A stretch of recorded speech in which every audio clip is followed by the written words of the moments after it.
Aujourd'hui, nouvel épisode du Squat de la performance sur le sujet de la rupture du ligament croisé antérieur, qui est une des lésions du genou les plus fréquentes dans le domaine du sport. J'ai un king de la francophonie en ce qui concerne sa rééducation, mais surtout mon invité du jour est bouillant en termes de recherche scientifique.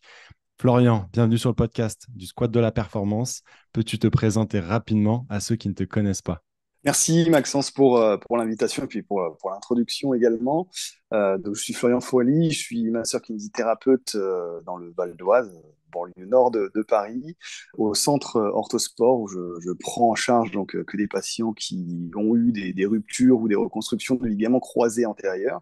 Et je travaille également à la clinique d'Auron, donc sur la même commune. Donc là, je travaille vraiment en multidisciplinarité avec des chirurgiens où j'évalue en fait tous les patients opérés de reconstruction de croisés à différents stades de leur parcours, vraiment du retour à la course, retour au sport, etc. Donc tous les patients, c'est à peu près 200 patients par an qui font à peu près 3 bilans au cours de leur Ok. cursus. Et donc ça me permet à la fois aussi d'aider mes confrères dans leur prise de décision et dans leur programmation, on va dire, de rééducation. Et puis ça, comme tu disais, ça me permet aussi d'avoir des données et de pouvoir notamment monter des petits projets de recherche juste après, quoi. Je sais que tu es très très actif là-dessus et c'est top qu'il y ait des personnes comme toi dans la francophonie qui puissent voilà, faire avancer le process. Et comme on l'a bien compris, c'est vraiment ton dada. Donc on va rentrer très rapidement dans le vif du sujet. Quand il y a une rupture, il y a un diagnostic et une des questions qui arrive très rapidement sur la table, dès que le diagnostic tombe, c'est est-ce qu'on doit se faire opérer ou non? Quel est ton avis? Oui, c'est une question aujourd'hui qui a déjà le mérite d'exister parce que forcément, on voit aussi que la recherche évolue et on voit il y a des gens qui ne se font pas opérer et qui vont quand même relativement bien. Et donc, pour répondre, si tu veux, à cette question, ça va être assez simple parce qu'en fait, il y a des critères aujourd'hui qui sont un peu établis dans la littérature et qui nous permettent déjà d'aiguiller le patient. Pourquoi je dis aiguiller? Parce que des fois aussi, les patients, il faut les prendre avec des fois leurs croyances par rapport à la chirurgie, par rapport à la médecine, des fois par rapport à leur état psychologique. Il y en a qui ont très peur, voilà, des gestes opératoires, donc ça fait aussi partie de ces critères-là. On va dire que dans les critères vraiment principaux, c'est de savoir d'abord est-ce qu'il y a une rupture qui est totale ou pas du croisé, puisqu'on peut avoir des ruptures dites partielles. Alors, rupture partielle, ça peut être 1% comme ça peut être 99%, mais tu comprendras bien que dans les deux cas, ça ne tient pas forcément pareil. C'est est-ce qu'il y a des lésions associées, s'il y a un ménisque qui est touché, s'il y a le cartilage qui est touché, forcément, on ira plus vers l'opération. Puis après, il y a aussi tout ce qui va être inhérent, on va dire, aux objectifs du patient. Est-ce qu'il fait du sport à haute intensité? Moi, j'aime pas forcément toujours le terme de haut niveau parce que on croise des gens aujourd'hui qui font 3, 4 fois du sport dans la semaine pendant 2, 3 heures. Donc, pour moi, c'est des sportifs quand même de haute intensité. Mhm. Et bien sûr, le vrai critère, on va dire, le plus important, même si l'âge rentre en compte, c'est le phénomène, on va dire, d'instabilité. C'est-à-dire qu'il y a des gens qui, malheureusement, dans leur vie quotidienne, n'arrivent plus à vivre correctement. Ils ont le genou qui se dérobe sans arrêt. Et donc, ça, c'est un vrai souci qui, souvent, on va dire, est le juge de paix, on va dire, des patients qui, des fois, veulent pas se faire opérer, qui, à force d'être instables, disent ah, si, si, je vais y aller parce que là, je peux plus vivre, je vais me faire entorse sur entorse. Donc voilà, sur ces critères-là, des fois, quand les gens sont éligibles, on se dit, bon, allez, on se donne 3 mois, on se fait de la rééduque à fond, et puis au bout de 3 mois, on réévalue. Et c'est vrai que c'est surtout sur le critère, on va dire, d'instabilité que les gens prennent leurs décisions conjointement avec le kiné et le chirurgien généralement. Ouais, donc on comprend bien qu'il y a plusieurs critères et qu'au final, c'est un peu à la carte en fonction du profil et de tous les critères qu'on va établir. Est-ce que tu parles, toi, de l'investissement en termes de temps que ça représente avec tes patients? Ouais, ouais, ouais, non, mais ça, c'est hyper important et c'est une super question que tu poses parce que des fois, il y a des patients qui sont toujours un peu étonnés quand on leur dit ça va être 6 mois de rééducation, par exemple. Ils disent, ah mince, autant de temps, etc. Et ça, je te parle juste, c'est après l'opération. Des fois, quand tu les as avant l'opération pour préparer le genou à l'opération, parce que j'ai toujours tendance à dire qu'il faut opérer un genou qui va bien. Ça, c'est paradoxal puisqu'il manque un croisé, des fois, tu as des lésions aussi. Mais c'est important, effectivement, de leur dire, là, par exemple, oui, on a 6 semaines pour aller, par exemple, à l'opération, et après l'opération, on sera minimum 6 mois de rééducation, tout en sachant que tu vois, le retour à la compétition, il se fait entre 9 et 12 mois. Donc, Mm. tu peux avoir des périodes pour certains patients de réathlétisation qui vont aller plus loin. Et ça, c'est important, des fois, quand on parle d'objectifs SMART, un petit peu avec le T qui représente temporel, c'est important de leur donner effectivement c'est-à-dire ces délais dans le temps, parce que faut que les gens soient prêts justement à ça. Parce qu'au début, c'est toujours tout beau, tout rose. Et puis après, au départ, tu fais pas mal de progrès, les gens sont contents. Puis tu sais, as toujours une période où tu stagnes un peu. Et on voit que les gens, c'est pas physiquement qu'ils lâchent, hein, mais c'est plutôt des fois moralement. Je pense que c'est important de leur donner des délais. Et c'est important aussi de pouvoir, comme je dis, les évaluer régulièrement pour leur montrer aussi les progrès voilà, qu'ils font. Que c'est pas parce que eux ils ressentent pas toujours la progression qu'il n'y en a pas eu. Des Ouais. fois, peut être infime, mais ça peut suffire de passer un exercice à 2 jambes, à une jambe, sur telle ou telle phase de contraction. Déjà, ça, c'est un plus, quoi. Ouais, donc ça, c'est tout l'intérêt, je pense, de bilanter et de partager avec le patient. On en parlera un peu plus tard, mais j'aimerais revenir sur le fait, on va prendre un patient avatar qui vient de se rompre, et lui, bon, bah voilà, on est parti du principe par rapport aux critères qui sont établis, qu'il va y avoir opération. Selon toi, dans quel délai et selon quels critères on doit dire, bon, bah voilà, maintenant, c'est bon, tu peux te faire opérer. Je vais te donner deux réponses. Il y a celle qu'on aimerait, on va dire, dans la vie de tous les jours, c'est-à-dire opérer le patient dans les meilleures dispositions possibles. Puis après, bah, malheureusement, tu as les délais parce que quand les chirurgiens, des fois, bah, ils n'ont pas de place ou une certaine place peut être à 1 mois, 6 semaines, généralement, quand ils te demandent de la rééducation préopératoire, bah, tu dois faire avec ce délai-là. En tout cas, ce qu'on sait, c'est même d'expérience, parce que bon, il n'y a pas que les faits scientifiques, hein, mais d'expérience, les gens qui n'ont pas la jambe qui tendent avant l'opération, c'est compliqué. Voilà, c'est hyper compliqué. Donc, s'il y a vraiment quelque chose à récupérer, vraiment, on va dire de manière prioritaire, c'est l'extension. Enfin, surtout en préopératoire. Alors, le déficit d'extension, il est multifactoriel, hein, dû au traumatisme. Des fois, c'est aussi des blocages hein, au niveau du cerveau qui fait que par mécanisme de défense, en fait, on se maintient en flexum, on appelle ça, hein, une légère flexion de 20-30 degrés. Et on va dire que c'est vraiment le mouvement le plus important. Et après, il faut avoir récupéré aussi, on va dire, une musculature qui est fonctionnelle. La littérature parle de 80% par rapport au côté opposé. Bon, ça, c'est toujours voilà, un aspect quantitatif, mais je pense que l'aspect qualitatif, avec une bonne contractilité musculaire et de bonnes amplitudes articulaires, notamment en extension, ça reste, à mon sens, cette expérience primordiale pour espérer avoir des suites post-opératoires les plus simples possibles. C'est top parce que tu parles d'extension, mais finalement très peu de flexion. Déjà, pour quelles raisons? Moi, j'ai déjà mon idée, mais j'aimerais que tu nous l'exposes. Et surtout, bah, comment tu accompagnes tes patients dans le but voilà, qu'ils récupèrent leur extension de manière optimale. Sur la flexion, c'est vrai que finalement, on s'est rendu compte que les gens, quand tu fais de l'actif, ils récupèrent quand même, on va dire, la flexion quasiment spontanément. Je dis pas qu'il faut plus mobiliser ou faire de la flexion avec les gens, mais c'est vrai que les gens, c'est montré aussi, quand tu fais des séries de flexion-extension active, tu récupères mieux la flexion. Et surtout, on s'est rendu compte aussi que les gens chez qui on forçait la flexion développaient des complications de manière un peu plus importante. Sur la flexion, c'est vrai qu'on voit quand même que les gens récupèrent, on va dire, spontanément plus rapidement. Sur l'extension, c'est beaucoup plus compliqué. Par contre, j'explique bien, en tout cas moi, aux patients, que le patient doit faire partie intégrante du projet et qu'il ne doit pas être passif. Et que c'est pas parce qu'on va faire 1 heure et demie de rééducation 2, 3 fois par semaine. S'il reste du temps, comme je dis, le régime, c'est canapé, chips, agendas et Netflix, voilà, pour vulgariser un petit peu. C'est pas ça qui va faire avancer les choses. Donc, c'est important aussi de rendre le patient un peu acteur hein, de cette rééducation, lui faire comprendre que, par exemple, voilà, un quadriceps se contracte, hein, voilà, un peu comme ça, on va éduquer un petit peu ce patient-là en lui montrant des gestes, en lui montrant des contractions, en lui demandant de le répéter à la maison. Mais ce qui est important aussi, c'est d'évaluer déjà au cabinet, en centre, en tout cas, quand on a le patient, est-ce qu'il sait bien faire l'exercice pour qu'il puisse le répéter correctement à la maison. Et surtout, de ne pas leur brider le mouvement, parce que des fois, on leur dit, ah non, mais faites pas ci, bougez pas. Et en fait, c'est pire. Enfin, on en parle pour le dos, que le mouvement, ça soigne, mais que ce soit pour le genou, sûrement pour d'autres articulations, c'est nécessaire de bouger à bon escient, pas trop, pas non plus ne pas assez, mais c'est important aussi de montrer un petit peu au cerveau, parce que souvent c'est souvent lui qui est le responsable de ça, qu'il n'y a pas de danger à bouger et que donc il peut un peu libérer la zone et puis y aller gentiment.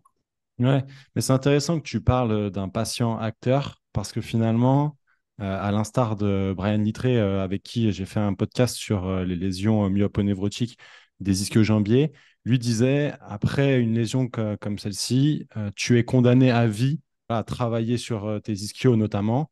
Est-ce que, quelque part, après une telle blessure, tu n'es pas aussi condamné à vie à travailler sur cet accident-là, on va dire? Ouais, si, je vois bien son point de vue, mais c'est vrai qu'il a pas tort dans cet aspect-là. C'est-à-dire que c'est vrai que voilà, on sait par exemple que le phénomène arthrosique arrive post-croisé notamment, il est dû à la faiblesse du quadriceps. Donc on a aussi notre rôle, nous, en tant que kinésithérapeute, bah, potentiellement de ramener, on va dire, à un niveau de performance, on va dire, antérieur. Mais après, c'est important en tout cas de maintenir une certaine activité. Ne serait-ce au moins au niveau cardiovasculaire, tu as des écrits par exemple qui te montrent que si tu arrêtes le sport après un croisé, tu augmentes de 50% ton risque d'infarctus du myocarde. Donc c'est pas rien, hein, c'est quand même 50%. Et on voit que toi, d'un problème traumatique, tu deviens un problème de santé publique. Donc c'est quand même voilà, c'est important. Donc il faut encourager en tout cas l'activité, même si des gens des fois disent oh non mais moi je veux plus faire de foot, c'est bon, ça suffit. Mais il faut qu'ils réussissent à trouver quand même une activité qui va leur permettre de pouvoir continuer à avoir une activité physique et sportive, et à nous en tout cas de ramener à des performances optimales. Hein. Quand je dis des performances, des fois c'est pas voilà, c'est de se retrouver au moins un état antérieur qui permettre cette pratique sportive. Mais c'est vrai qu'on se rend vite compte que les gens qui des fois arrêtent la rééducation, arrêtent 3 mois, reviennent, bah, vont avoir des fois des complications un peu mécaniques comme des syndromes fémoro-patellaires, etc. Parce que potentiellement, ils n'ont pas toujours maintenu, on va dire, le capital musculaire qu'ils avaient pu acquérir par la rééducation ou la réathlétisation. Justement, tu as parlé de problématiques arthrosiques par la suite. Comment finalement diminuer ce risque-là? Bah, justement, c'est pour ça que faut remettre des fois dans le contexte, parce que c'est vrai qu'aujourd'hui, avec les réseaux sociaux, tu vois un peu beaucoup d'informations, et je me souviens d'une info qui montrait que quand tu te faisais pas opérer, par exemple, tu avais moins de risque d'arthrose que quand tu te faisais opérer. Donc, tu as pas mal de gens, moi j'aime bien lire les commentaires à titre éducatif, qui disaient ah oui, bah moi du coup, je peux me faire opérer, genre trop d'arthrose, etc. Hmm. C'est pareil, il faut sensibiliser les gens à ce phénomène arthrosique-là et leur dire, bah, attention, déjà, il y a l'arthrose symptomatique, donc c'est-à-dire vraiment l'arthrose qui va faire mal, qui va empêcher de bouger, voilà, qui va être invalidante, entre guillemets, et tu vas avoir l'arthrose, on va dire, radiologique, c'est-à-dire tu fais une image, tu vois des signes d'arthrose, mais t'as pas mal. Voilà, donc déjà, faut distinguer ça. Et souvent, dans la littérature, ce qu'on voit, c'est pas forcément des gens qui souffrent d'arthrose, mais c'est des gens qui ont des signes d'arthrose. Et avoir des signes d'arthrose, bah, c'est aussi un processus, on va dire, normal, entre guillemets. Comme je dis des fois aux gens, il faut accepter de vieillir, malheureusement. C'est pas pour ça qu'on vieillit pas de bonne façon. Et la deuxième chose, c'est de leur dire, justement, si vous voulez vous protéger contre ces symptômes arthrosiques, bah, il faut faire de l'activité physique. Parce qu'on voit Hmm. bien que les gens finalement qui souffrent d'arthrose sont plutôt les gens qui sont sédentaires par rapport à ceux qui font de l'activité physique.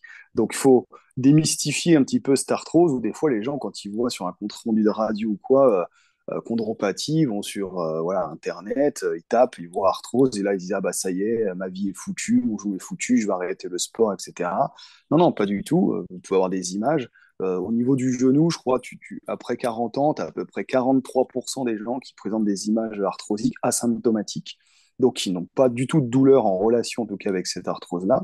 Donc il faut justement maintenir cette activité physique, de n'importe quelle sorte finalement, et de permettre aux gens d'avoir un bon capital musculaire. Ce que je te disais avant, que ce soit l'arthrose qu'on dit fémoro-patellaire, donc plutôt autour de la rotule, ou fémoro-tibiale, entre le fémur et le tibia, elle est liée à la faiblesse du quadriceps. Donc c'est à nous aussi, en tant que voilà, kiné, comme je disais, accompagner aussi les patients dans cette démarche éducative de pratiquer de l'activité physique, qui vise justement à développer quand même une certaine musculature ou à l'entretenir, et aussi à nous de proposer après aussi des contenus, on va dire, de séances qui permettent le plein essor justement de cette performance musculaire. Ok, très clair. J'aimerais qu'on aille sur aujourd'hui un sujet qui porte encore à débat. J'ai encore eu le débat il n'y a pas si longtemps et je ne comprends pas qu'en 2023, on débatte encore là-dessus. Voilà, après une opération du ligament croisé, est-ce qu'on peut faire des exos en chaîne ouverte, chaîne cinétique ouverte, précocement? Est-ce une bonne ou une mauvaise idée? Oui, effectivement. Alors, le débat, tu prêches un converti, comme on dit, puisque ça fait 3 ans, même plus, 4 ans que je travaille sur la chaîne cinétique ouverte maintenant, sur les publications. Alors, moi, j'ai toujours tendance à dire qu'il faut déjà distinguer deux choses. Tu as les exercices, on va dire, en chaîne cinétique ouverte. Tu es assis au bord de table, tu tends la jambe, tu relâches, etc. Et tu as vraiment le renforcement où on va mettre effectivement de la charge. Mhm. Et c'est vrai que pendant longtemps, on disait, oh là là, pas mettre deux poids en bout de jambe, on va distendre les plastiques, etc., etc. Sauf qu'au final, quand tu regardes dans la littérature, tu n'as rien qui te montre que finalement, ça distend. Voilà, t'as rien qui te dit, voilà, ça distend les plastiques. C'est-à-dire qu'on part en fait sur des postulats, je peux même limite dire empiriques, où on dit, bah ouais, regardez, quand on met un poids au bout d'une jambe et qu'on tend la jambe, bah, il y a plus de tension sur le croisé. Ouais, mais souvent, on est sur des gens sains. Donc, tu as la plupart des recherches qui sont faites, c'est sur des gens sains. Donc, quand tu n'as pas de vis, quand tu n'as pas un néo-ligament enfin, mis en place, etc., c'est compliqué de transposer en fait tel modèle ou tel modèle. Et c'est souvent, les gens me disent oui, mais bah, je dis oui, mais vous êtes les premiers à râler quand justement on dit bah oui, mais là-dessus, c'est que sur des gens sains, on ne le fait pas sur des gens pathologiques, etc. Donc, nous, on l'a fait effectivement sur des personnes qui ont été reconstruites. On a eu cette chance-là de travailler avec des chirurgiens quand même qui ont été assez ouverts d'esprit et qui ont, on va dire, à la fois l'honnêteté et l'humilité de dire nous, la kiné, on n'y connaît rien. Ouais. Nous, on est juste là, on répare. Et donc, en gros, si les patients vont bien, qu'importe ce que vous faites. Donc ça, c'est plutôt sympa d'avoir un discours comme ça. Et c'est vrai qu'à la base, on avait en tout cas montré qu'il y avait potentiellement une augmentation de force et en tout cas, il n'y avait pas de distension. On a établi un protocole qui était bien spécifique et donc il n'y avait pas forcément de distension, il n'y avait pas surtout de complications. Là, on a un dernier truc qui finalement est sorti, enfin, est en revue actuellement et à même niveau finalement, tu vois, d'entraînement entre ceux qui avaient fait potentiellement plus de chaînes ouvertes et d'autres plus de chaînes fermées, on n'avait pas Ok. trop d'écart, tu vois, au niveau de la force. Par contre, ce qu'on remarque toujours, c'est qu'il n'y a pas de distension au niveau de la plastie. Donc finalement, de ce qu'on peut en tirer, c'est que, un, le volume d'entraînement, il semble important pour récupérer de la force. Hein, on va dire, bah oui, c'est une la palissade, il nous dit rien. Mais en attendant, moi, j'ai toujours des gens à 3 mois qui me demandent s'ils peuvent commencer la presse ou le squat. Donc nous, on avait commencé, tu vois, par exemple, la chaîne cinétique ouverte à 1 mois, 31,4 jours, tu vois, donc avec de la résistance, 60% de résistance par rapport on va dire, à la résistance maximum du patient, contraction isométrique maximale volontaire. Donc Mhm. c'est quand même de la charge. Donc faut pas avoir peur, voilà, de charger, je pense, les gens, de leur proposer un volume d'entraînement, en tout cas, qui soit important, et de le faire de manière à avoir, je pense, une qualité de mouvement qui soit bonne. C'est-à-dire on voit les gens qui développent des complications ou potentiellement des fois qui ont des problèmes au niveau de la plastie, c'est des fois des gens qui vont faire un leg extension, tu vois, mais soit ils mettent pas beaucoup de charge et ils font un mouvement à haute cinétique, soit ils mettent trop de charge et ils n'arrivent pas à avoir, tu vois, l'extension maximale. Tu sais, tu les vois là, ils prennent les poignets sur les côtés et puis ils forcent et ils s'arrêtent à Ouais. 30 degrés parce que bah, ils n'arrivent pas à attendre, quoi. Donc je pense que la charge adaptée et la bonne qualité du mouvement, tu vois, avec un mouvement fluide, lent, avec une bonne composante concentrique. On avait pris sur la Delaware qui propose 3 secondes concentriques, 1 seconde isométrique, 3 secondes excentriques. Tu vois, c'est une bonne qualité de mouvement, tu as une bonne charge, tu peux proposer un bon volume d'entraînement à ton patient avec de la charge, avec de la chaîne cinétique fermée, de la chaîne cinétique ouverte, sans danger. C'est sûr que c'est compliqué aujourd'hui de faire changer encore les mentalités. On va dire que tu as des écoles un peu qui s'affrontent, mais personne ne veut faire un peu de mélange entre tout ça. Mais l'idée, c'est de se dire, bah, de toute façon, le croisé qu'on met, c'est un tissu, et le tissu s'adapte à la contrainte que tu lui mets. Donc si à un moment donné, tu lui mets une contrainte où tu penses que cette contrainte va être justement bénéfique, parce qu'on voit que les gens qui commencent le renforcement musculaire précoce, ils ont une meilleure vascularisation aussi au niveau de la greffe. Donc ça, Ouais. c'est aussi c'est important. Donc des fois, il ne faut pas toujours aller vite pour aller vite, hein. Des fois, ils aiment bien, ils chargent à fond et tout, hein, en formation continue. Moi, ils me disent, ouais, moi, pour activer, je charge à fond et tout. Bah ouais, mais des fois, on se retrouve à 2 mois, 3 mois, on a toujours un épanchement, on a des douleurs tendineuses, etc. Voilà, Ouais. il y a un moment donné où on peut travailler la qualité, à un moment donné, on peut travailler la quantité. Et le but, c'est de réfléchir au mieux, en tout cas pour optimiser les performances du patient, que ce soit sur de la chaîne cinétique ouverte ou fermée. Je pense que si on réfléchit un minimum et qu'on regarde ce qu'il y a dans la littérature, c'est sans danger, en tout cas pour le patient. Ouais, ton discours est hyper rassurant. Et en fait, ce que je trouve intéressant, c'est qu'au tout début, tu as parlé de chirurgiens qui ne savent pas ce qu'on fait et qui parfois ont peur de ce qu'on peut faire. Mais parce que justement, je trouve ça super intéressant que toi, tu aies travaillé là-dessus, parce que ça montre aux chirurgiens qu'on peut faire les choses correctement via, voilà, en s'appuyant sur des travaux comme les tiens, et que finalement, bah, derrière, c'est win-win. Enfin, c'est même un triple win entre le chirurgien, le kiné, le patient, et qu'au final, bah, voilà, on a tout à y gagner. Et le chirurgien, pour certains, sont super contents parce que leurs stats sont bonnes, mais au final, effectivement, leurs stats seront pas bonnes ou mauvaises uniquement liées à leur travail sur la table d'opération, mais aussi par rapport au travail des kinés derrière. Non, mais carrément, je te rejoins. Et tu vois, par exemple, pour la petite expérience, nous, avant, on faisait des bilans qu'à 3 et 6 mois. Tu vois. Et on voyait des gens à 3 mois, bah, des fois, ils étaient un peu démoralisés parce qu'entre 3 et 4 mois, ils disaient, ah, je suis content, je viens, je vais reprendre la course et tout. Tu vois. Et quand on faisait les tests, on disait, ah ouais, mais là, ben, musculairement, c'est pas assez pour reprendre la course et tout. Et les gens, Mm. ils démoralisaient un petit peu. Et au final, on a introduit un bilan à 1 mois où on fait un examen clinique, voilà, on analyse un peu enfin, les squats. Et si le patient est bien, en fait, le chirurgien, tu vois, il met sur son compte rendu, il met voilà, chaîne cinétique ouverte autorisée, renforcement musculaire, en gros, allez-y, quoi. Et depuis, tu vois, les gens, quand tu les vois à 3 mois, ils sont bien. Donc, Ouais. tu vois, c'est là où cette stratégie aussi de communication, elle doit être améliorée parce que moi, je jette la pierre à personne, mais je pense qu'il y a aussi bon nombre de confrères qui disent, ouais, mais nous, les chirurgiens, on les connaît pas trop, ceux-là, je veux pas tenter tel truc ou tel truc parce que si après ça va pas, ça va me retomber dessus. Et c'est cohérent, hein, cette façon de penser. Donc, je pense qu'il faut voilà, aussi améliorer toute cette communication en disant, voilà, les kinés, ils savent faire. Aujourd'hui, ils ont toutes les informations pour réussir. Il y a aussi voilà, des kinés qui sont aussi soutiens, qui sont toujours prêts voilà, à aider, donner les infos et tout. Et Mhm. donc, bah, comme tu dis, hein, le but, la stratégie, c'est que tout le monde soit gagnant, que le chirurgien ait de bonnes stats, que le kiné soit content et que le patient bah, il aille le mieux possible et qu'il ne récidive pas par la suite, quoi. Justement, quand on pose la question au patient, le mécanisme lésionnel, comment s'est passé le traumatisme, bah, souvent on se rend compte que la lésion, elle s'est faite sans contact, alors même que la plupart du temps, voilà, ils ont pratiqué un sport de contact. Pour quelle raison? C'est vrai que c'est tout l'intérêt justement du mécanisme, comme tu en parlais, parce que souvent, quand le croisé, c'est pas toujours bien diagnostiqué aux urgences, hein. Pareil, hein, je jette pas la pierre, hein, les urgences, comme son nom l'indique, c'est pour des urgences, quoi. C'est pas croisé, c'est Vital. pas toujours une urgence, voilà. Et c'est Ouais, vrai que les gens en plus ont tendance à minimiser, parce que quand tu arrives, tu lui poses la question, ils disent oh ben non, c'est pas trop grave, j'ai fait ça tout seul sur un changement de direction. Et là, c'est ouais, clair que c'est 80%, quoi. 80% des gens qui se font un croisé, c'est sans contact. Alors quand on dit sans incroyable. contact, c'est sans contact direct sur le genou. Maintenant, on arrive quand même à explorer pas mal de choses. Et tout à l'heure, on parlait de cerveau. Et c'est un peu ça. C'est-à-dire que quand tu abordes un match, c'est pareil, hein, souvent les gens disent bah oui, non, non, il n'y a pas de fatigue musculaire. Tu as les 2 tiers des lésions, c'est dans le premier quart d'heure. Normalement, dans le premier quart d'heure, c'est tes muscles qui sont fatigués, il y a un problème.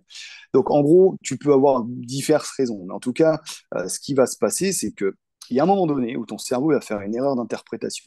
Donc, pourquoi? Parce qu'il est soumis le cerveau. C'est vrai qu'on a tendance à l'oublier, mais quand on fait un effort, le cerveau, mais c'est une machine. Hein, Mm. faut régler tous les mouvements, faut interpréter tout ce qu'on entend, on écoute, on voit, etc.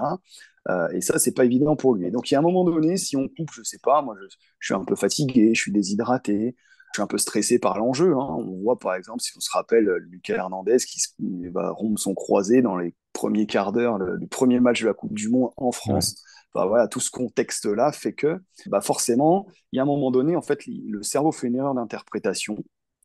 Et donc, bah, il envoie le message, enfin un mauvais message, pour bien contrôler le mouvement. Et donc, ce message est erroné. Donc, la mécanique qui va en résulter va être erronée également. Et donc, va provoquer en fait cette rupture du croisé.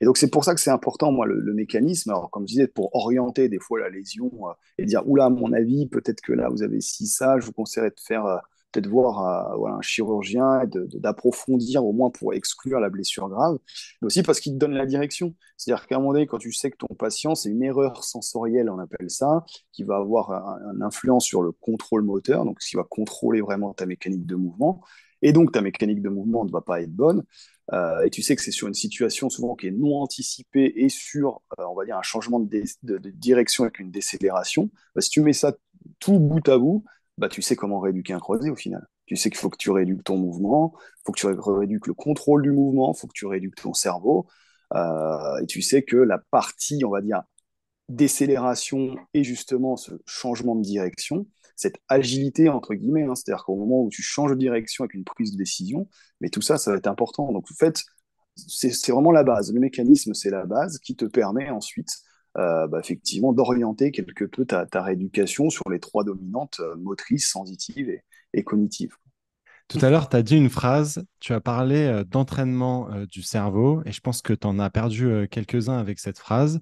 Et c'est vrai que lors d'une rééducation, on est souvent focus sur l'aspect athlétique, mais tu fais partie des spécialistes qui nous mettent en garde, grâce à tes travaux scientifiques, sur l'importance du travail neurocognitif.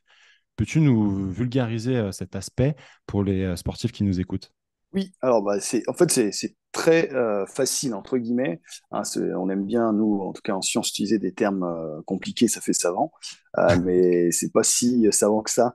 Non, l'idée, comme je disais, d'entraîner le cerveau, c'est la capacité de faire plusieurs choses à la fois. Ce dont des fois c'est un peu difficile, ce dont on dit pour les hommes notamment. Mais potentiellement, c'est, je sais pas, courir tout en proposant, si quelqu'un vous propose des séries d'additions, de réciter les voyelles à l'envers, voilà, des choses comme ça. C'est-à-dire qu'il faut arriver à faire une tâche motrice, hein, généralement, parce que comme je vous disais, hein, le paradigme, entre guillemets, c'est le moteur, le sensitif et le cognitif. Il faut jouer en fait sur ces trucs-là. Donc par exemple, si on prend un exemple moteur, je cours, le sensitif, ça peut être je cours et je fais des passes en même temps, ou une conduite de balle, hein, simple, et en même temps, potentiellement, soit effectivement, je mets des petites lumières ou alors j'indique un plot de couleur pour changer de direction. Et donc, dans ce cas-là, bah, forcément, je suis obligé, moi, de prendre ma décision, de dire, bah voilà, on m'a dit vert, donc pour moi, j'analyse vert, je prends ma décision, je change de direction, j'ai toujours mon ballon, j'ai toujours ma tâche motrice. Donc ça peut être une première, par exemple, étape. On peut aussi se retrouver voilà, dire enfin, des additions, je dis des soustractions, des multiplications. Il ne faut pas que ce soit trop compliqué. Et l'idée, il ne faut pas toujours, quand on fait du neurocognitif, que ce soit une tâche à la fois facile et une tâche qui doit être réussie par la personne. C'est pas, à mon sens, pas trop grave si elle échoue. Pourquoi? Parce que si elle échoue, c'est-à-dire que la tâche sera compliquée. Et quand vous êtes dans un match, la tâche du cerveau, elle est compliquée. C'est-à-dire que quand vous voyez votre adversaire, si on prend un match de foot classiquement, votre adversaire, la balle qui arrive, vous êtes obligé d'évaluer la distance qui vous sépare de l'adversaire, vous êtes obligé d'évaluer la distance qui vous sépare du ballon, mais aussi qui sépare l'adversaire du ballon. Plus en même temps, vous avez votre coéquipier qui vous dit va dessus, vous avez l'entraîneur qui vous dit d'aller au-dessus aussi, mais vous ne savez pas si c'est la bonne décision ou pas. Donc vous voyez, tout mélanger, hein, ce qu'on appelle le chaos, entre guillemets, hein, c'est aussi ça, un mot assez important, fait que le cerveau doit être capable d'accomplir plusieurs tâches en même temps, qui soient à la fois motrices ou pure cognitives, en fait. Aujourd'hui, dans le rugby, alors j'ai plus le nom, je m'en excuse, mais vous pouvez trouver ça sur Internet facilement. D'ailleurs, j'ai un étudiant qui avait travaillé là-dessus et sur le retour en fait post-blessure, ils ont un ballon justement avec des couleurs différentes. Donc, ils s'amusent à faire des jeux comme ça avec le ballon, des plots, etc. Et donc, ça, c'est assez intéressant justement pour entraîner le cerveau à travailler, comme on dit, avec une charge cognitive. C'est-à-dire, on a des charges, on augmente le poids pour ses muscles. Et bien là, c'est pareil, il faut augmenter la tâche du cerveau pour justement que bah, c'est comme si c'était un muscle. En gros, on va essayer de le renforcer au maximum pour qu'il puisse analyser le plus rapidement possible des situations et surtout en donner les ordres qui en découlent. Ok, c'est très clair. Et justement, c'est vrai que on retrouve des athlètes après rupture des ligaments croisés qui sont vachement dépendants du système visuel.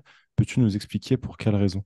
Alors, ouais, ça aussi, c'est hyper important. Ce système visuel, bah, en fait, c'est assez simple. C'est-à-dire, quand il vous arrive quelque chose, enfin, même au cours de la vie, hein, en fonction de ce que vous faites dans votre vie, votre cerveau se remodèle tout le temps. Donc, il va utiliser plus de parties, un peu moins. Celle qu'il va utiliser un peu moins, bah, il va faire de la place, en fait, pour d'autres parties. C'est comme un ordinateur, hein. Vous allez enlever des fichiers qui ne vous servent pas parce que vous êtes en train de télécharger un gros programme. Donc là, c'est exactement pareil. Et en fait, ce qui se passe, c'est que bah, quand vous êtes debout, généralement, on s'équilibre par rapport à ce qu'on ressent sous les pieds en priorité. Puis la vision, elle intervient secondairement, mais surtout, va nous aider à nous orienter dans notre environnement. On va, suite à une opération du croisé, justement, on va perdre dans ces qualités enfin, de ressentir, comme je vous disais, sous les pieds, ressentir la position d'une articulation, etc. Et donc, on va perdre ça au profit de la vision.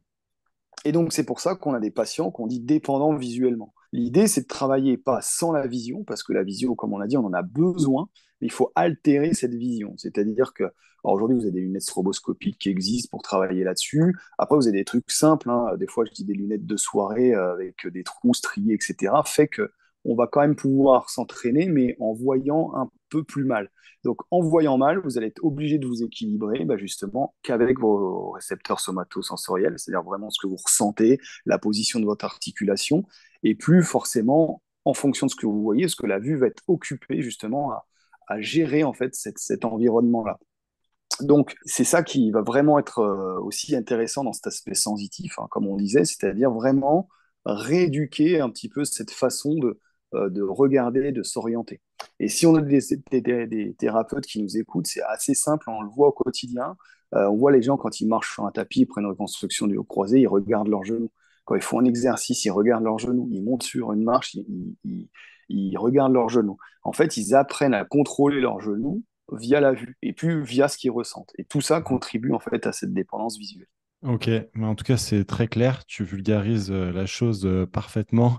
Et je pense que voilà, c'est un signe que tu maîtrises le sujet parce que je pense que c'est compréhensible pour beaucoup d'auditeurs. Donc, c'est top. On se rend compte, et dis-moi si je me trompe sur les chiffres, mais qu'il y a un taux de récidive malgré tout assez élevé.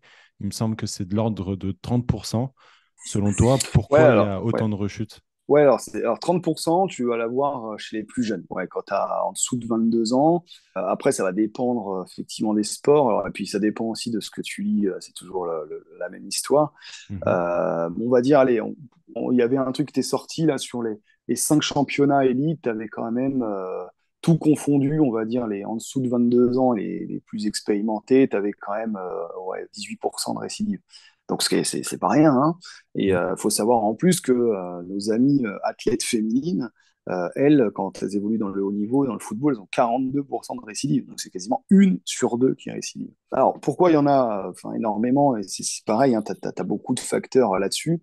Alors chez les jeunes, on part dans l'hypothèse que potentiellement la concentration d'hormones, enfin, de facteurs de croissance autour de la plastie pourrait conduire en fait à une distension au long terme. Ce qui ferait que c'est peut-être pour ça que tu vois, en dessous de 22 ans, tu es à les 25, 30, 28%, je crois. Et après 25 ans, par exemple, tu tombes à 5, enfin, entre les 7 et 15% pour les plus importantes. Donc ça peut être effectivement une des causes. Après aussi, on voit que ceux qui récidivent, c'est pas forcément ceux qui ont les lésions les plus graves. C'est des gens qui ont des mécanismes non contact, tu vois, comme on discutait justement avant, et qui ont des lésions isolées finalement du croisé. Donc, c'est pas les blessures où tu te retrouves avec les deux ménisques, ton cartilage fracturé, etc. Je pense en tout cas que pendant longtemps, parce que là on parlait de neurocognitif, mais c'est tout jeune, hein. Quand on dit tout jeune, je ne sais même pas si c'est à 5 ans dans le monde de la recherche, Mhm. et on sait que le cerveau, c'est quand même la structure peut-être la plus complexe qui existe, en tout cas dans l'individu. Donc ça peut expliquer je te dis les facteurs de croissance chez les plus jeunes, potentiellement, effectivement, le rôle du cerveau qui a été négligé aussi pendant quelques années. Et puis aujourd'hui aussi, si on parle un peu de la population, on va dire tout le monde, bah, on a un gros problème qui est la sédentarité, hein. Aujourd'hui, justement, il y a des scores là, qui sont sortis allez, je crois, avant-hier ou hier, qui montrent Ok. que finalement, bah, le taux de lésions de croisés, bah, il a encore augmenté. Ah, pourtant, on fait de la prévention, pourtant on fait ci, pourtant on fait ça, et pour autant ça augmente. Mais le problème, c'est que tu te rends compte que bah, les jeunes, ils font aussi moins en moins de sport. Et moi, par exemple, j'ai pas mal de jeunes qui se font des lésions en faisant du hand au collège, tu vois, ou au lycée, du basket, de l'acro-gym, des trucs comme ça. Et bah, c'est pareil, hein, le surpoids, hein, si tu as un IMC au-dessus déjà de 30, tu multiplies par 3 fois et demi ton risque de creuser. Donc c'est énorme. Et aujourd'hui, 30, ça peut aller vite pour certains. C'est assez compliqué là-dessus.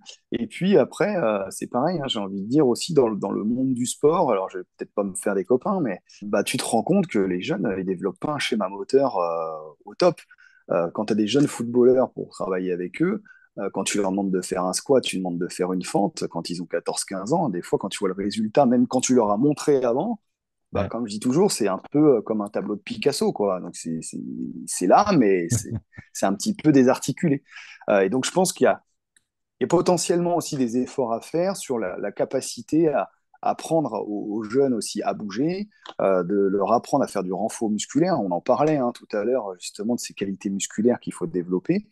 Et on se retrouve des fois aussi avec des gens forts, mais pas athlétiques. Donc, tu vois, ça manque des fois de force réactive, ça manque d'explosivité. Et c'est des choses qui sont essentielles à la fois dans la prévention des blessures primaires, mais aussi, tu vois, dans le risque de récidive.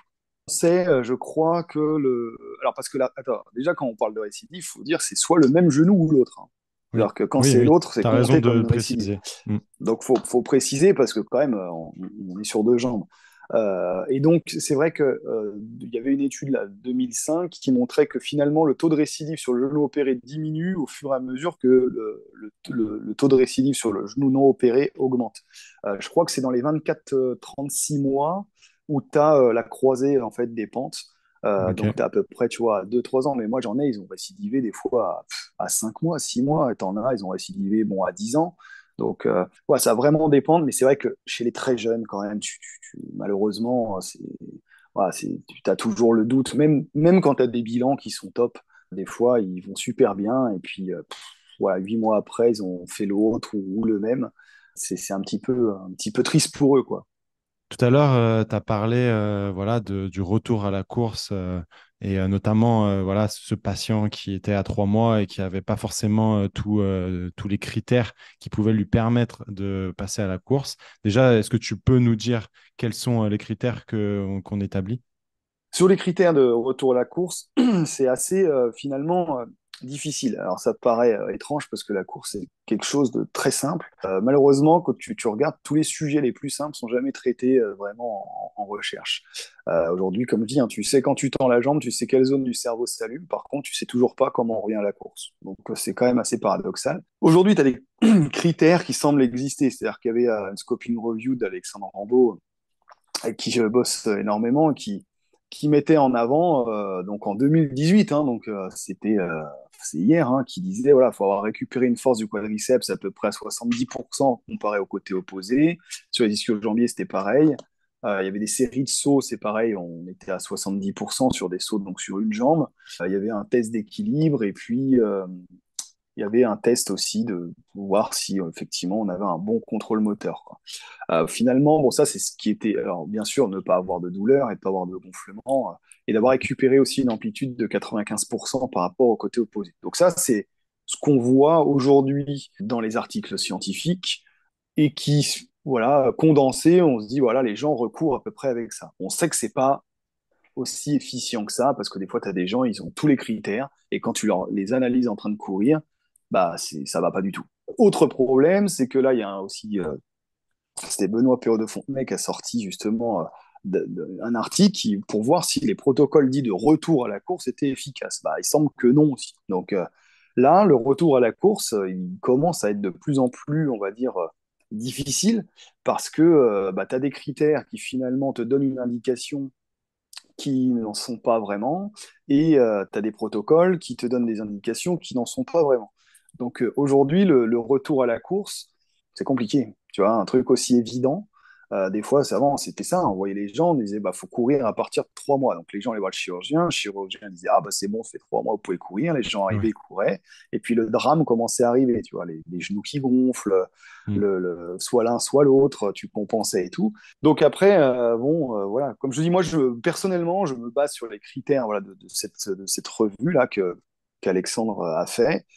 Mais après, je sais que c'est pas si évident que ça, donc parce qu'il y a des choses qu'on maîtrise pas encore. Et donc, par contre, je me base aussi sur les qualités en fait de mouvement à la course quand les gens courent, sur les capacités d'absorber, de restituer l'énergie. Donc ça, c'est des qualités par exemple que j'essaie de développer bien en amont, parce que la course, ça se prépare aussi. Hein, c'est pas juste voilà, comme je dis des fois, une envie de pisser, bah tiens, t'as l'air bien, hop, on va courir. Mm. Bah non, ça se passe pas comme ça. Donc je pense qu'il y a cette notion d'être prêt musculairement, mais après, c'est de voir après si toute la mécanique qui roule derrière.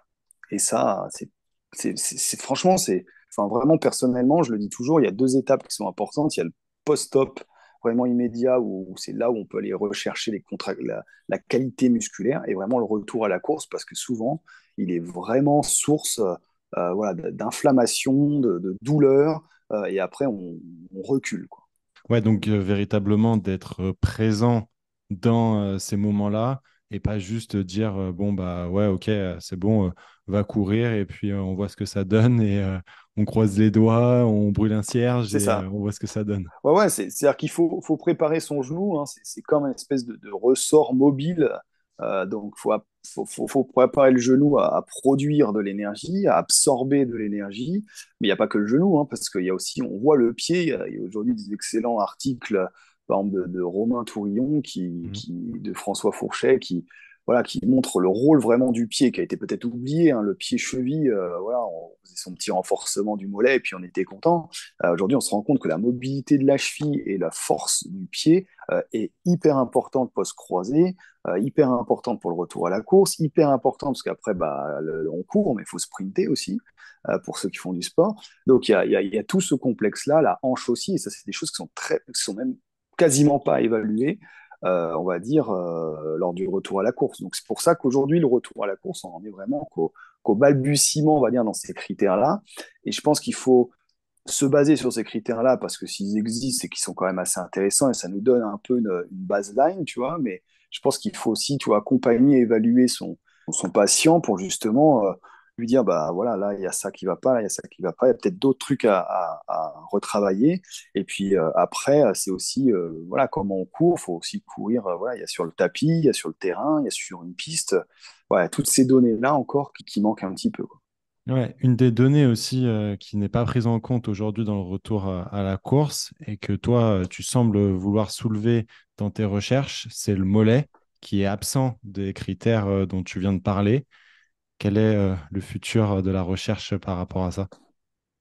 Ah bah ça c'est ouais c'est le mollet c'était le grand absent. Nous on a fait bon, une petite étude pilote sur même pas une quinzaine de patients mais tu vois déjà que les gens bah 6 mois 6 mois c'est normalement quand tu es prêt à revenir sur le terrain reprendre un minimum d'activité sportive bah tu vois que les gens déjà quand ils courent bah le mollet il est suractivé, ils Mm. augmentent leur cadence. Alors après c'est toujours savoir le pourquoi du comment mais potentiellement, ils augmentent aussi leur cadence parce qu'ils n'ont pas la force encore nécessaire, tu vois, sur le quadriceps, ou la force d'absorber l'énergie. Parce qu'en fait, c'est ça le plus difficile, c'est ça, c'est d'absorber pour restituer. Restituer, c'est facile, mais emmagasiner pour ressortir, là, c'est beaucoup plus compliqué.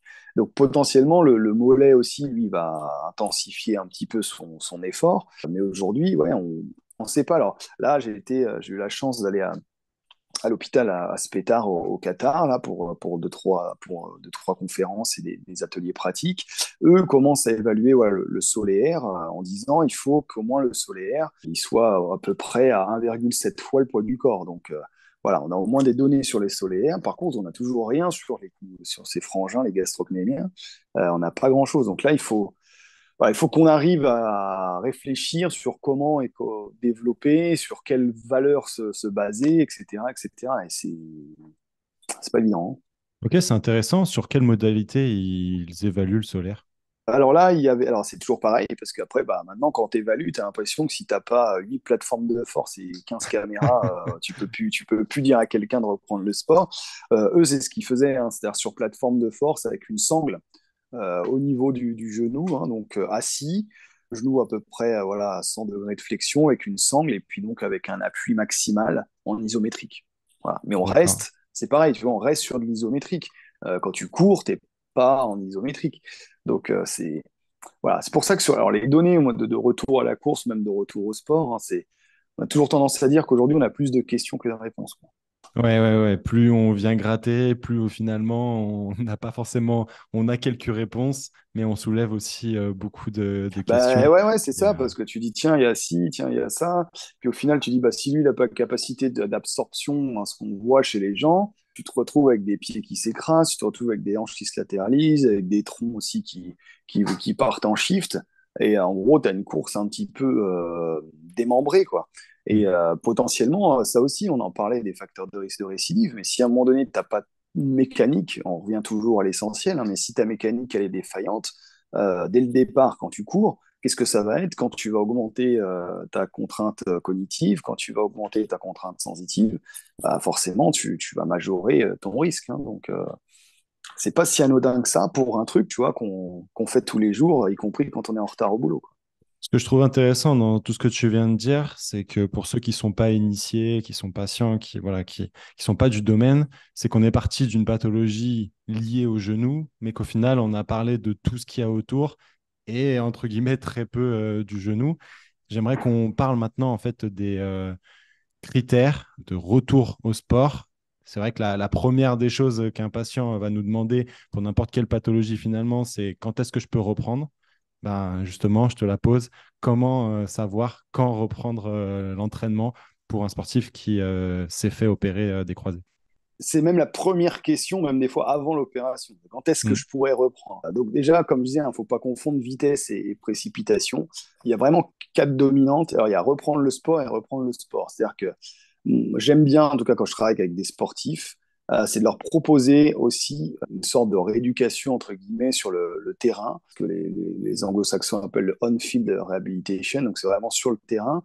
Et on va dire assez précocement. C'est-à-dire que, pas de la folie, hein, mais comme je dis, il n'y a rien de dangereux pour un handballeur que d'aller à l'entraînement, être au contact de ses coéquipiers, on va en parler du psychologique justement après, de voir autre chose, et puis de se mettre à l'écart contre un mur et de tirer des ballons, faire un squat, tirer un ballon.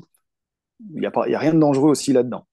Mais en tout cas, pourquoi c'est important? Parce que la transition, en fait, rééducation et retour au sport, elle est moins brutale. Parce qu'il y a des gens, ils passent 9 mois en rééducation, et après on leur dit, allez hop, crampon, terrain, c'est parti. Et là, bah, quand on rentre sur le terrain où on s'est fait mal, bah, on n'est pas dans les meilleures dispositions possibles. Et puis après, bah, tu as toute cette partie où voilà, on va remettre le geste sportif voilà, dès le départ. Et notamment, par exemple, moi, je me rends compte, mais avec nos amis footeux, voilà, je les aime beaucoup, mais ils aiment beaucoup plus le foot que faire du renforcement musculaire. Donc, il faut aussi trouver des exercices qui vont leur permettre de s'épanouir, parce que la rééducation, c'est aussi ça. Et après, alors, cette partie justement en terrain, moi j'ai toujours tendance à dire, comme tu disais, là au moment, c'est bien qu'il y ait la transition avec la course, parce que quand les gens peuvent recourir, moi j'aime bien leur dire, bah écoutez, mettez vos crampons, vous mettez vos chaussures, allez sur le terrain, et par exemple, on va commencer, on court tranquille dans la longueur, on marche dans la largeur, etc. Et donc déjà, ça fait aussi, comme on a tendance à dire, qu'il voilà, faut sortir les patients des cabinets, entre guillemets, à ce moment-là, pour que justement, ils reviennent aussi sur cette partie terrain. Après, tu as les critères, on va dire pareil, hein, stricto sensu basique, où on te dit, voilà, en gros, il y a quatre paramètres qui sont importants, enfin, surtout trois pour la kiné, puisque tu as la force, l'agilité, l'agilité motrice, tu vas avoir le psychologique aussi, et après, tu as le cardio-fitness. Bon, le cardio-fit, c'est peut-être pas forcément à nous de l'évaluer. Voilà, chacun aura son point de vue là-dessus. La force, qu'est-ce qu'on attend? On attend à peu près, en tout cas sur le quadriceps et ischio, d'avoir récupéré à 90% par rapport au côté opposé. Alors 90%, c'est toujours pareil que 90% de quoi? Donc il y en a, ils nous disent, bah oui, il faut avoir les données avant l'opération. Bah oui, mais ça c'est bien quand on fait du suivi, mais quand on fait pas de suivi d'équipe, tu les as pas. Donc tu te bases par rapport au côté opposé. Par contre, on sait que c'est pas assez, parce que si mon côté opposé il est faible, bah, je vais récupérer 90% d'un truc faible. Donc au final, c'est bien, j'ai deux fois le risque. Donc, il y a des bases aujourd'hui, il y a des normes qui existent. Il y a un site qui est très bien fait qui s'appelle, je crois que c'est ACL Values ou referencevalues.nl. Ok. Attention, vous tapez aclvalues.nl sur Internet, qui a été fait par Vandemeli, et en fait, tu tapes, tu cliques sur l'âge, le sport, élite, homme ou femme, et tu as toutes les valeurs de référence. Donc ça, déjà, ça peut aussi nous aider par rapport au sport, à voir est-ce que j'ai un athlète qui a récupéré correctement par rapport au côté opposé, mais est-ce qu'il a des forces des côtés sur ce quadriceps et ces ischio-jambiers qui sont bonnes? Parce que c'est pareil, c'est des forces qui souvent sont en newton-mètre par kilo, parce qu'on rapporte toujours à la masse du patient. Mhm. Et donc, ça nécessite quand même des dispositifs pour calculer ça. Ou alors, après, il faut être un peu mathématicien, c'est-à-dire si on évalue avec un dynamomètre, c'est effectivement prendre la longueur du segment jambier, rapporter, etc. Voilà, comme si c'était un cercle, puis on se fait son petit problème de mathématiques, mais ça marche bien aussi. Sur l'aspect agilité motrice, on fait faire généralement des sauts. Alors des sauts, il y a des sauts verticaux, des sauts horizontaux. Alors même si les sauts horizontaux aujourd'hui sont remis un peu en cause par leur capacité à évaluer la performance du genou. Et je tiens vraiment à préciser ça parce qu'il faut toujours contextualiser ce que l'on fait. Moi, c'était le débat justement que j'ai eu avec Roula Kotsifaki à Spétin, c'est qu'elle est vraiment catégorique. Elle dit qu'il faut arrêter de faire des sauts horizontaux, ça sert à rien, etc., etc. Enfin, à un moment donné, il faut savoir aussi de quoi on parle. C'est-à-dire que si on met quelqu'un sur le terrain, on a besoin d'évaluer au fait sa performance globale, c'est-à-dire en quoi d'un côté et de l'autre, est-ce qu'ils ont la même performance globale quand ils font un effort. Donc, si j'évalue la performance globale d'un saut horizontal chez mon patient, ça peut avoir un intérêt de l'évaluer effectivement sur l'aspect quantitatif. Ouais, je Maintenant, crois. Ouais. il faut aussi l'aspect qualitatif en disant, voilà, la réception, c'est comment, etc. Sur les sauts, c'est pareil. Aujourd'hui, les sauts horizontaux, bien sûr, tu vas avoir plus la capacité du genou. En tout cas, ce qu'on voit, c'est que quand tu sautes vers le haut, tu peux être symétrique. Par contre, quand tu décélères, tu peux être complètement asymétrique. On revient à cette notion de décélération. Donc ça aussi, c'est à évaluer. Hein, c'est pas que la performance du saut. Et dans chaque évaluation, de toute façon, si on doit retenir quelque chose, c'est qu'elle doit être à la fois quantitative et qualitative. Comment je place mon genou, ma hanche, voilà, on revient toujours à l'aspect systémique que l'on voit. Et puis, tu as des tests après aussi de course, de changement de direction, etc., qui sont assez intéressants, où tu as des scores chronométrés. Et puis, pareil, après, tu vas évaluer aussi qualitativement le changement de direction, le placement de tous les segments.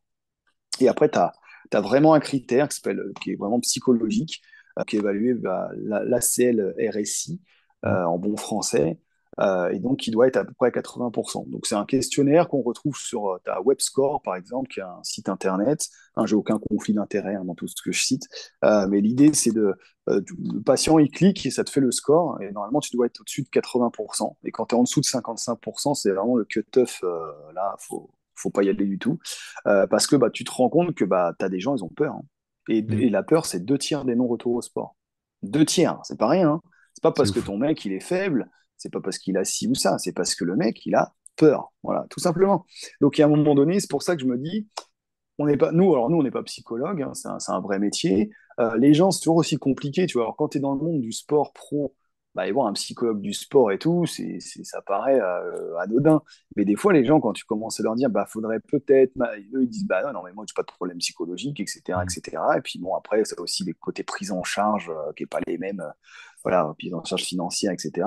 Donc, c'est pour ça que des fois, bah, le fait aussi, tu vois, de ramener ce geste sportif rapidement, de pouvoir les mettre en confrontation avec le terrain de manière adaptée, mais tu vois, on va dire par étapes, graduelles. Et puis nous, en tant que kiné, ou même si on a qu'on la double casquette préparateur physique, mais de pouvoir les accompagner en disant, bon alors, tu as fait ça sur le terrain, t'as été comment? Bah là, j'ai fait ça, mais ouais, j'ai une petite douleur là-dessus. Bon, ok, toi, ça aussi, tu vois, en tant que thérapeute, ça t'indique deux, trois trucs.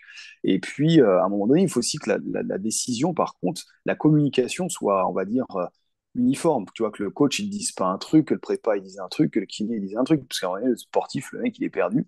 Et après, il n'y a rien de pire aussi psychologiquement pour ce sportif-là. Mais tu as beaucoup, beaucoup, on parlait des récidives. Hein, moi, j'ai un tas d'exemples.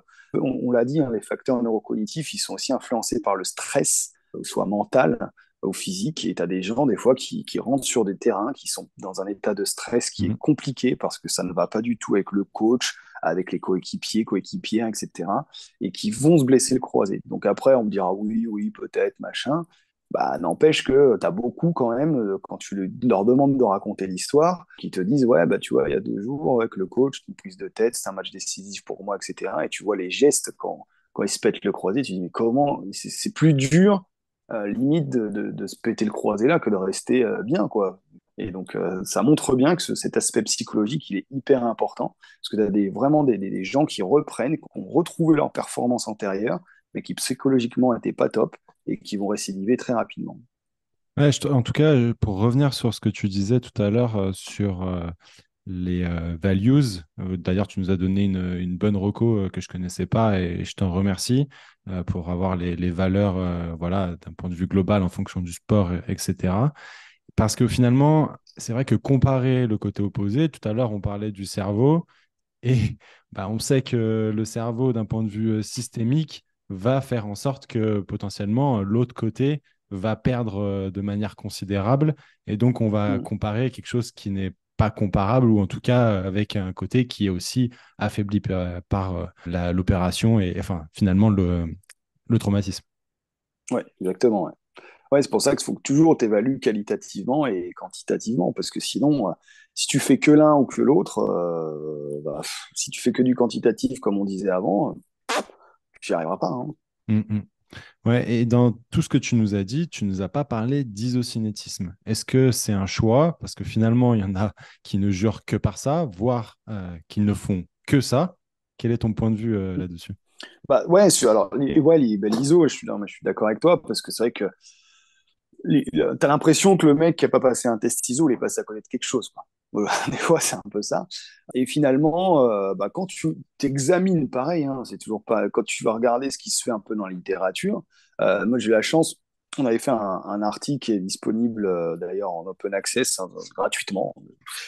Et du coup, on s'était dit, tiens, on va essayer de faire le bilan le mieux possible pour un footballeur. Parce que le problème, il est là aussi, c'est-à-dire qu'aujourd'hui, tu fais du foot, du rugby, du ski, de la danse ou du patinage artistique, tout le monde fait le même bilan.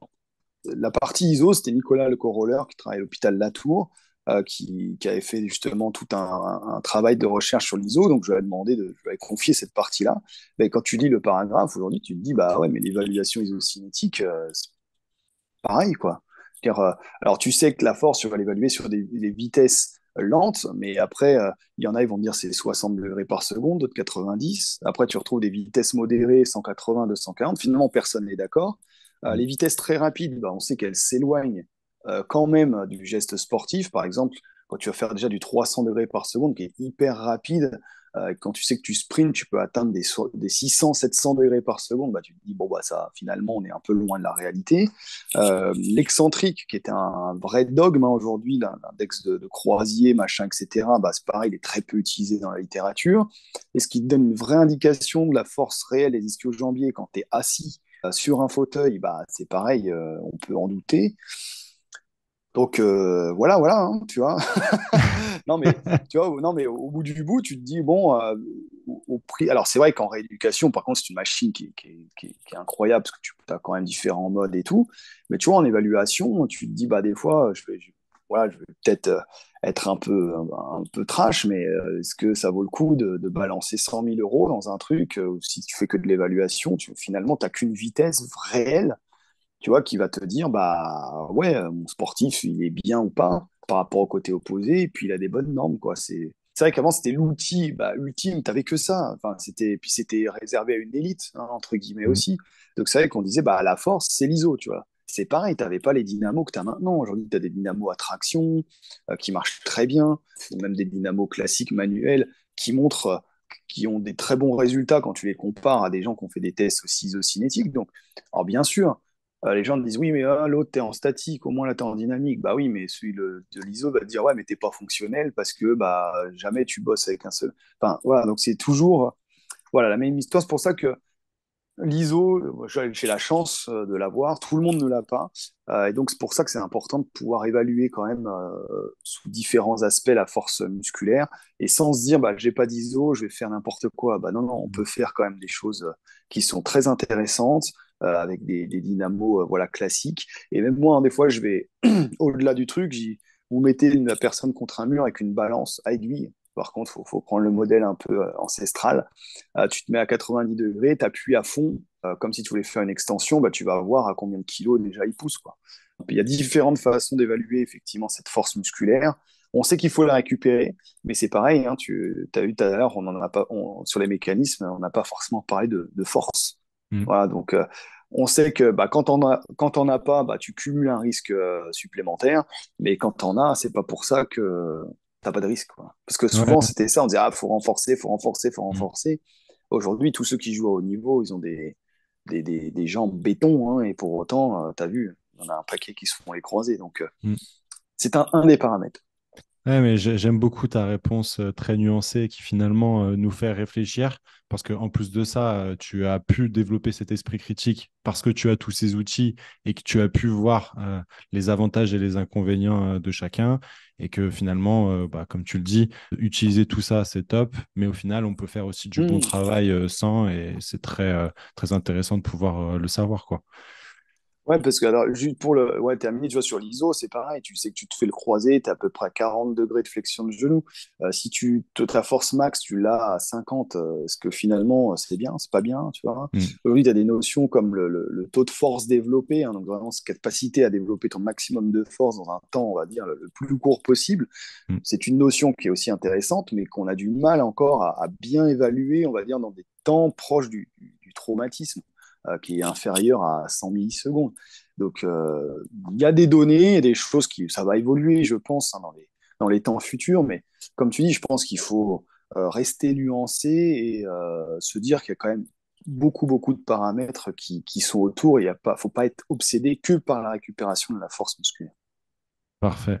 J'aimerais ton avis sur la théorie selon laquelle il faille exposer les athlètes à des situations à risque dans le but qu'ils aient de l'expérience dans des positions qu'ils risquent de rencontrer dans le chaos sportif. Question ouais, assez vaste, ça revient souvent, on disait, hein, la proprio, elle doit arriver vers le traumatisme, etc. Après, c'est toujours un peu, c'est un peu compliqué, tu vois. Même, tu vois, en recherche, ils sont toujours un peu alors, déçus, c'est vrai que ça peut peut-être paraître bizarre ce que je vais dire, hein. Mais parce que finalement, quand tu fais des labos, tu sais, ils ont des marqueurs partout, et bah, il y a personne qui se pète le croisé, quoi.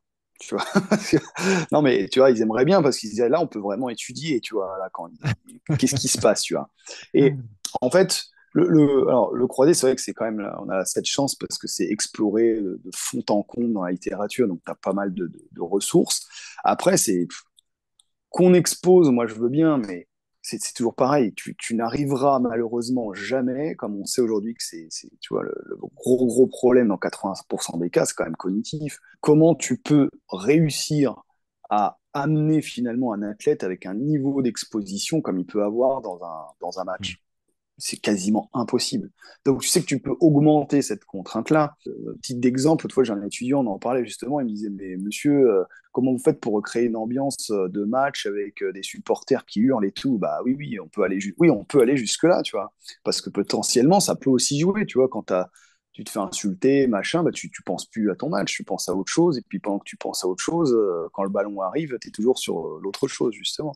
Mettre dans des situations à risque, déjà, je pense que c'est prendre un risque, on va dire déjà. Mm. Et bon, malheureusement, on n'a pas trop de lésions en rééducation. Même, en tout cas, moi, personnellement, j'en ai aucune et j'espère que mes confrères aussi. Je pense qu'il faut mieux raisonner en termes d'entraînement plutôt qu'en termes de prise de risque, tu vois, de dire, allez, là, on va faire tel exercice, je vais vraiment lui augmenter sa charge cognitive avec ci, ça, machin et tout. Et des fois, même se rapprocher, parce que déjà, avant de mettre des situations, je pense, à risque, il faut d'abord explorer toute la gestuelle, on va dire, du sport. Tu vois, j'ai assisté à un truc l'autre fois qui était incroyable et vraiment intéressant. Tu vois, sur le phénomène de screening chez le footballeur, tu vois, la capacité à aller regarder, tu vois, rapidement à droite, à gauche, et en fait d'évaluer la situation dans laquelle tu es. Tu vois. Mais ça, jamais tu y penses quand tu fais de la rééducation. Et en fait, il montrait que les meilleurs joueurs, ils avaient cette capacité-là, tu vois, De Bruyne, Haaland, etc.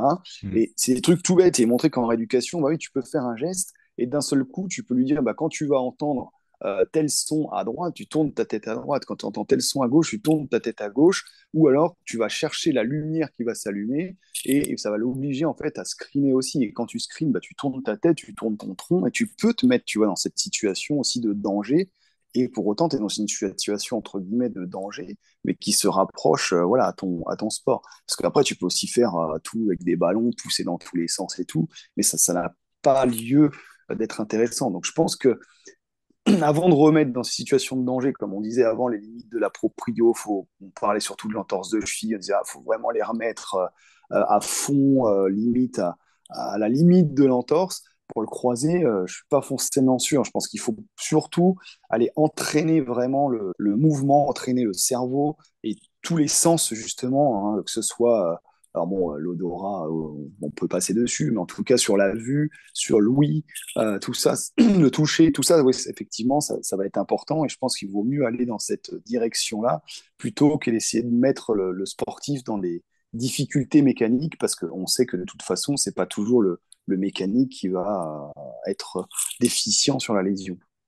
C'est Arsène Wenger, l'ancien entraîneur des Gunners d'Arsenal, qui expliquait qu'il avait fait intervenir une université, je crois, suédoise ou norvégienne au sein du centre d'entraînement des Gunners pour justement savoir à quel point le footballeur prenait l'information. Et effectivement, ça rejoint ce que tu disais, où il se rendait compte les moins bons scannaient 4 à 6 fois leur environnement avant de recevoir le ballon, dans les 10 secondes avant de recevoir le ballon, alors que les autres plus grands joueurs, c'était du 6 à 8 fois. Donc ça rejoint véritablement ce que tu disais sur cette capacité de prise de décision, de mobilisation au niveau cervical, la motilité oculaire, etc. Ouais. Mm. Et c'est d'autant plus vrai, justement, ouais, ils montraient ça, c'est-à-dire qu'ils partent même du principe que si tu screens tellement bien qu'au final, tu es capable d'anticiper ce qui va se passer. Et on Mm. l'a dit, la lésion du croisé, elle arrive quoi? Sur un truc qui est non anticipé. Et ils montraient, je sais plus, enfin, tu vois, des images avec des passes enfin, d'outre-tombe. Et en fait, ils disent, mais en fait, c'est pas forcément que la passe était difficile, mais c'était la capacité de pouvoir si tu veux visualiser le fait de pouvoir faire cette passe dans cet environnement-là, parce que justement, tu vas analyser cette situation et tu sais que ta prise de décision qui va en découler, il y a 90% de chances que ça se passe vraiment comme tu l'as imaginé, parce que, bah, comme tu dis, tu as l'expérience, Mm. tu as ceci, tu as cela, et que tu as su analyser la situation et en tirer justement profit, quoi. Ouais, ouais. Et pour revenir sur ce que tu disais tout à l'heure sur l'étudiant qui te posait la question sur les conditions de match, je sais pas si tu avais eu écho, mais et d'ailleurs je sais pas où en est ce projet, mais il me semble qu'il y avait un casque de réalité virtuelle qui remettait en condition justement le sportif. Donc là, de ce qu'on m'avait expliqué, c'était voilà un sportif, admettons un joueur de Liverpool qui était dans l'ambiance d'Anfield avec le bruit des supporters, la pression et la charge neurocognitive, comme tu le disais, d'avoir bah, voilà, les 21 autres acteurs, le ballon, toute cette pression-là que le joueur reçoit. Et je ne sais pas si tu as déjà eu écho de ce genre de projet. Non, je sais que ben, ils utilisent de plus en plus la réalité virtuelle. De toute façon, enfin, en éducation aujourd'hui, la réalité virtuelle va prendre, je pense, un essor important parce que on voit des résultats aussi. Et comme tu disais, au niveau cognitif, ça marche plutôt pas mal. Donc j'ai pas, non, par contre, j'ai pas cette notion-là de recréer vraiment l'environnement de jeu. Par contre, je sais qu'effectivement, en tout cas t'as beaucoup de jeux qui existent sur comment ça s'appelle, comme chez Oculus, etc. Là, de chez Google. Et donc, on remet effectivement, en tout cas, le sportif dans l'environnement de course, de jeu, de changement de direction. Et des fois, enfin, c'est hyper intéressant et c'est bluffant. Vraiment, alors c'est vrai que c'est toujours un investissement, mais on voit des gens, c'est incroyable. Vous avez des gens, ils veulent pas, ils ont peur de changer de direction, ils ont peur de décélérer, et d'un seul coup, moi je me souviens une fois d'un patient qui ne voulait pas faire un exercice, on l'a mis sous réalité virtuelle, il bougeait, mais j'ai jamais vu bouger comme ça, jamais même filmé, tellement, enfin, c'était impensable et incroyable. Parce qu'à un moment donné, c'est ça, comme tu dis, tu as un tel niveau d'immersion que le cognitif reprend le dessus, en fait, sur le mouvement. Et c'est le cognitif qui dit, ben si, mais là, il faut faire ce mouvement-là. Et quand tu n'es plus là à te focaliser, toi, sur ton mouvement, à te dire, ah ouais, mais attends, là, si je plie là, je risque d'avoir mal, et si Mm. je fais ci et ça, bah, c'est sûr que quand tu te focalises sur ton articulation, tu as plus de chances de ne pas faire le mouvement que quand tu n'y penses pas, quoi. Mm. Et on revient justement à ce vidéo dépendant que peut avoir le Exactement, patient. ouais. Et ouais, c'est assez intéressant et je pense que l'avenir, en tout cas, va se tourner sur ces choses-là. Justement, on a parlé beaucoup de tests, de return to play. Aujourd'hui, on a donc ces tests qui sont quantitatifs et qualitatifs pour évaluer tous nos sportifs et nous aider dans les décisions d'évolution, dans une réhabilitation, comme on a parlé du retour à la course aussi au début du podcast. Comment tu vois l'évolution dans la prise en charge des décisions du return to play dans les 10 prochaines années? Je pense que de toute façon, on va aller de plus en plus, enfin, vers l'évaluation sur le cognitif. Alors, il y a différents aspects aujourd'hui parce que, effectivement, bon, alors sur la performance motrice, aujourd'hui, on parle d'essayer de créer un index de décélération. Tu vois, ce que je te disais tout à l'heure, parce que bah, on se rend compte que quand les gens ils sautent, c'est pas une question pure musculaire, mais c'est une question de décélération. Et nous, on va présenter à Monaco là au congrès du CIO là en mars justement. Et on avait été bluffé, parce qu'au début, tu pars d'un truc, tu te dis, bon, on va évaluer la performance des sauts. Et puis, bah, quand tu vois que les mecs qui sautent, ils ont même pas 10% d'asymétrie, mais quand ils atterrissent, ils en ont 40. Ah, tu te dis, ah oui, quand même, il y a un problème là. Donc, je pense qu'il y aura de nouveaux, effectivement, parce qu'on sait qu'il faut se baser sur bah, la force réactive, hein, qu'on a le Reactive Strength Index. Mais c'est pareil, à un moment donné, il faut arriver à démocratiser en fait ce genre d'indice parce que, comme je te disais, il faut des plateformes de force, il faut ci, il faut ça. Alors aujourd'hui, tu as des applications comme MyJump qui existent qui permettent quand même, à minima, d'avoir des trucs sérieux. Hein, c'est pas des petites applications qui servent à rien. Mais je pense que c'est l'avantage, comme tu disais, dans 10 ans, je pense qu'on aura énormément de choses qui vont évoluer technologiquement, qu'on va avoir, que j'espère en tout cas que l'ensemble des confrères ou même autres pourront effectivement avoir accès à cette technologie parce qu'on voit aujourd'hui que bon, voilà, elle n'est pas trop chère. J'espère que ça va rester en tout cas dans cette optique-là. Je pense que déjà, de manière moteur, on va pouvoir mieux évaluer. Et puis d'un point de vue cognitif, c'est pareil. Aujourd'hui, tu vois, on a beaucoup des tests qui commencent à arriver avec justement des prises de décision. Par exemple, ouais, t'as trois couleurs. Quand tu as une couleur qui s'allume, c'est tel test. Hein, c'est plus juste tu te mets comme ça et puis au top départ, tu y vas. Des fois, c'est une couleur, un test. Donc, tu pars sur 3 tests. Des fois, c'est marrant en plus quand tu fais ça parce que quand tu dis, voilà, bleu, c'est single up test, triple up test, c'est vert et allez, je sais pas moi, triple crossover, c'est rouge. Tu dis, allez, on se met en place. Et là, tout de suite, déjà, au fait, c'est quoi déjà? Donc, tu vois, Ouais. déjà, le cognitif, déjà, il est déjà pas là. Tu as ça, et puis j'ai une collègue, la Agathe Douvert, là, qui est vraiment aussi qui est très ingénieuse, qui, elle, justement, tu vois, a fait un agility test, donc c'est un test en T. On va mettre un système de lumière pour le changement de direction, parce que tu vois, c'est standardisé, tu pars d'abord à droite, après tu vas à gauche, etc. Là, la lumière t'indiquera la direction à prendre, et après, elle met un système d'écran, tu vois, avec un nombre de joueurs, tu vois, qui passent à l'écran, et à chaque coup de sifflet, la personne doit retenir le nombre de joueurs qu'elle a vu. Tu vois. Ouais, tu vois, je pense qu'on va venir sur des combinaisons en fait de tests qui allient à la fois, bah, comme je disais, les changements de direction, la prise de décision et l'aspect cognitif.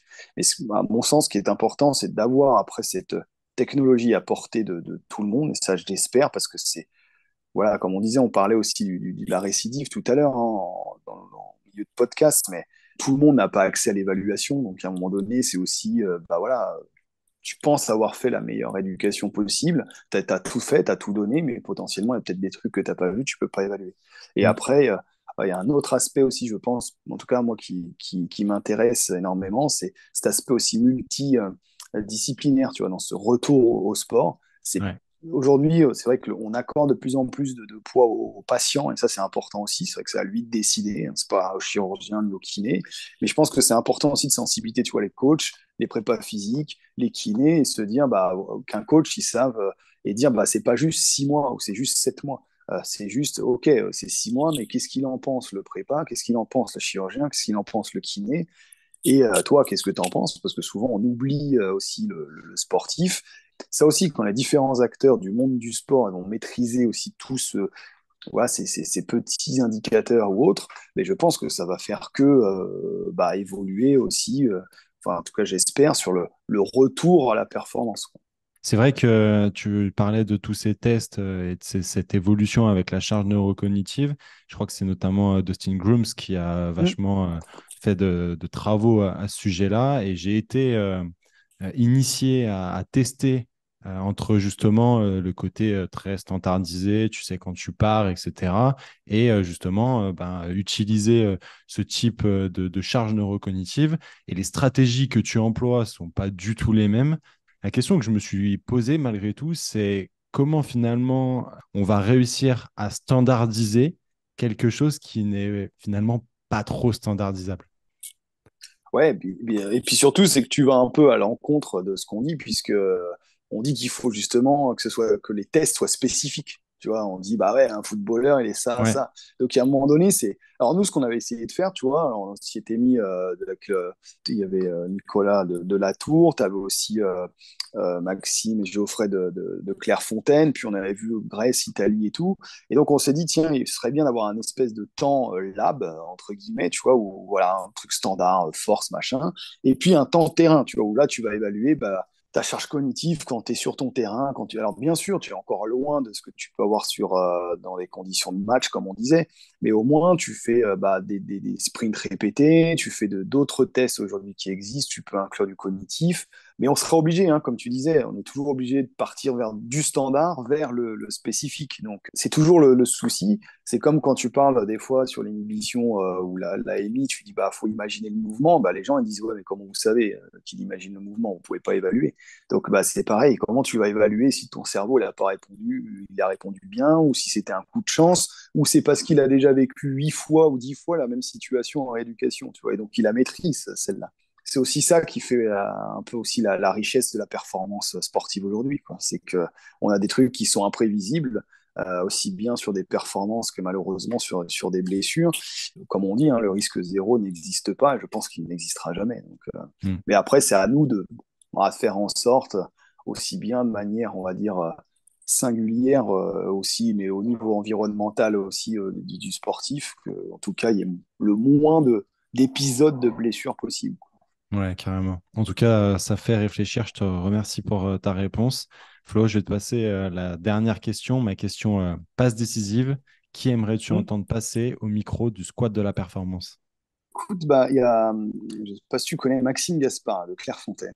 Ouais. Voilà. Donc on a quand même bien sympathisé. Un bon ami, je pense il a aussi on s'est vu là, samedi justement sur un symposium, et je pense aussi qu'il a potentiellement aussi toute cette expérience de comment imaginer la performance, tu vois, au sein d'un groupe quand tu es dans une sélection et tout. Ça, c'est aussi en plus de son boulot de kiné qu'il fait au quotidien avec des athlètes de haut niveau. Et je pense qu'aussi cette notion justement d'inter-multidisciplinarité peut être intéressante en tout cas sur cet aspect-là, dans la prévention des blessures et du risque de récidive. Ouais, top, top, top. C'est vrai que son nom revient assez régulièrement à mes Ah, tu oreilles, vois. notamment via Steve, qu'on connaît tous les Mm. deux. Donc, effectivement, ça serait un plaisir de pouvoir Non, non, échanger. vraiment.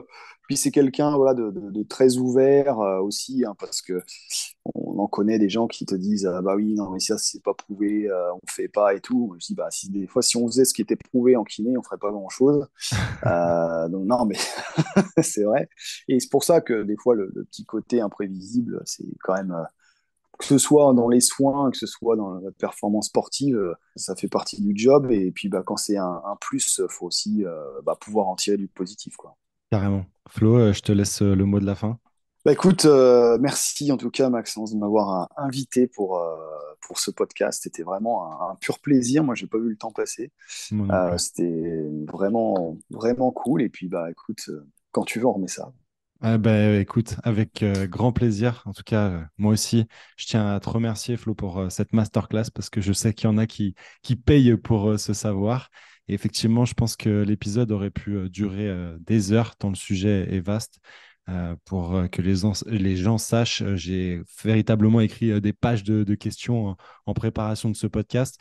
Mais bon, voilà, il faut faire des choix, surtout d'un point de vue pratique, pour que ça soit accessible au plus grand nombre. Mais finalement, je pense que ça va pas non plus frustrer nos collègues professionnels du sport et ils vont ressortir avec des réponses.